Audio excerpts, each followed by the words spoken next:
வணக்கம் நண்பர்களே. மகாசிவராத்திரி என்றாலே ராத்திரி முழுக்க விழிச்சிருந்து சிவனை வழிபடுற நாள் என்று எல்லாருக்கும் தெரியும். ஆனா உண்மையிலேயே ஏன் இந்த நாளில் முழு இரவும் விழிப்புடன் இருக்கிறோம் தெரியுமா? அதற்கு பின்னாடி ஒரு அற்புதமான, அதே நேரத்தில் பயங்கரமான ஒரு புராண கதை இருக்கிறது. யாரெல்லாம் இந்த வருடம் சிவராத்திரிக்கு சிவனை போய் தரிசனம் பண்ண போறீங்கன்னு கமெண்ட் பண்ணுங்க. சிவன் உங்களுக்கு பிடிச்சிருந்தா ஓம் நம சிவாய அப்படின்னு கமெண்ட் பண்ணுங்க.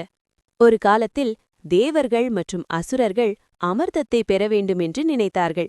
அந்த அமிர்தம் கிடைத்தால் மரணமில்லாத வாழ்க்கை கிடைக்கும் என்று நம்பினார்கள். அதனால் அவர்கள் அனைவரும் சேர்ந்து பார்க்கடலை கடைய ஆரம்பித்தார்கள். இதைத்தான் சமுத்திர மந்தனம் என்று சொல்வார்கள். அவர்கள் கடலை கடைந்து கொண்டிருந்தபோது அமிர்தம் வெளியே வரும் என்று எல்லாரும் மகிழ்ச்சியாக இருந்தார்கள். ஆனால் அமிர்தம் வருவதற்கு முன்பே கடலிலிருந்து வெளியே வந்தது ஒரு கொடிய விஷம். அதுதான் ஹாலாஹல விஷம். அந்த விஷம் வெளியில் வந்தவுடன் அதன் நச்சு புகை 3 உலகங்களையும் அழிக்க ஆரம்பித்தது. வானம் கருமையாக மாறியது. காற்றே விஷமாக மாறியது. உயிர்கள் அனைத்தும் துடித்தன. தேவர்களும் அசுரர்களும் பயந்து நடுங்கினர். அந்த விஷத்தை யாராலும் கட்டுப்படுத்த முடியவில்லை. அப்போது அனைவருக்கும் ஒரே ஒரு நம்பிக்கைதான் இருந்தது. அந்த விஷத்தை சமாளிக்க முடியும் ஒரே சக்தி சிவபெருமான். உடனே தேவர்களும் அசுரர்களும் ஒன்றாக சேர்ந்து சிவனை வேண்டினார்கள். ஓம் நம சிவாய, உலகத்தை காப்பாற்றுங்கள் சிவா என்று அழுதபடி பிரார்த்தனை செய்தார்கள். அவர்களின் பிரார்த்தனையை கேட்ட சிவபெருமான் கருணையோடு தோன்றினார். உலகத்தை காப்பாற்ற வேண்டும் என்பதற்காக அவர் அந்த ஹாலஹால விஷத்தை 1 நிமிடம் கூட தயங்காமல் அப்படியே குடித்தார். அந்த விஷம் சிவனுடைய உடம்புக்குள் சென்று வயிற்றுக்குள் சென்றால் அது உலகத்தையே அழிக்கும் அபாயம் இருந்தது. அதனால் அப்போது பார்வதி தேவி ஓடி வந்து சிவபெருமானின் கழுத்தை இறுக்கமாக பிடித்து கொண்டாள். அதனால் அந்த விஷம் சிவனுடைய கழுத்திலேயே தங்கிவிட்டது.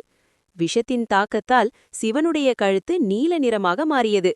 அதனால்தான் சிவன் நீலகண்டன் என்று அழைக்கப்படுகிறார். ஆனால் விஷம் கழுத்தில் நின்றாலும் ஒரு பெரிய ஆபத்திருந்தது. சிவபெருமான் தூங்கிவிட்டால் அந்த விஷம் உடம்பு முழுவதும் பரவி 3 உலகங்களையும் அழித்துவிடும். அதனால் சிவபெருமான் அந்த இரவு முழுவதும் விழித்திருக்க வேண்டிய நிலை ஏற்பட்டது. சிவன் தூங்காமல் இருக்க வேண்டும் என்பதற்காக தேவர்கள், ரிஷிகள், கந்தர்வர்கள், அப்சரசுகள் அனைவரும் ஒன்று சேர்ந்து நடனமாடி, பாடல்கள் பாடி, நாடகங்கள் நடத்தி சிவனை விழிப்புடன் வைத்தார்கள். அந்த புனிதமான இரவுதான் சிவபெருமான் உலகத்தை காப்பாற்றிய இரவு. அந்த இரவுதான் மகாசிவராத்திரி என்று கொண்டாடப்படுகிறது. அதனால்தான் இந்த நாளில் நாம் முழு இரவும் விழித்திருந்து சிவனை வழிபடுகிறோம்.